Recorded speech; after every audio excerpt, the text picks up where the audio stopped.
So listen. So today we are going to see about arc, ellipse and spline. Okay, in arc we have 5 kinds of arc. So the first one is 3-pointer tangent. So click on 3-pointer tangent, select the first point, second point, then the third point. After creating the arc, press escape to assign the dimensions. So this is the arc radius and these are all the arc locations. Okay, so the next one is center and ends.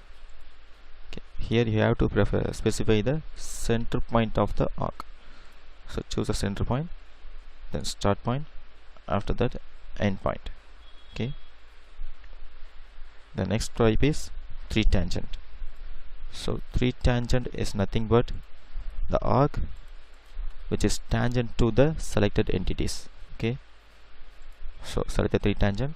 So I'm going to make a 3 tangent arc for these 3 lines. So first tangent, second tangent, then the third tangent. Okay, now this arc is tangent to these 3 lines. So this is 3 tangent arc. The next one is concentric arc. So concentric is nothing but creating an arc with the same center point. So select the circle profile, then choose the start point, after that end point. Okay,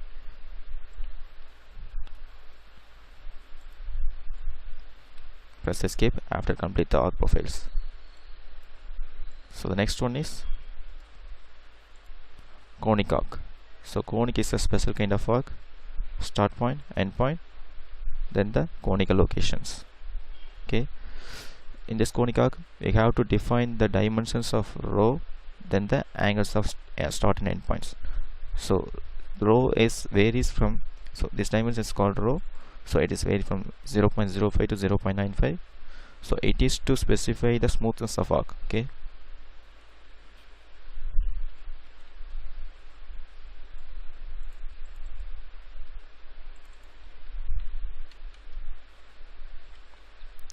so this is a conic arc. So the next one is ellipse. So in ellipse we have 2 kinds. The first method is axis sense, then the second one is center and axis sense.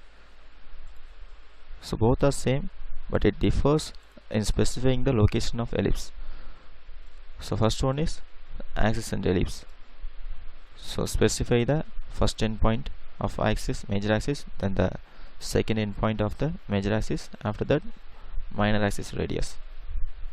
Okay, so then in the second case you have to specify the center point of ellipse, then the major axis diameter, after that minor axis radius. Okay, after that spline. So spline is a special type of curve which have no radius, just a chord points. So have to make a smoothen profile by using splines. So we can assign only the chord distances. Okay, we cannot give any radius for this spline. We can adjust the profile of the spline by using these chord points. So just click on the chord points, then drag it to anywhere, then click on the spline to move the locations. Okay, thank you for watching.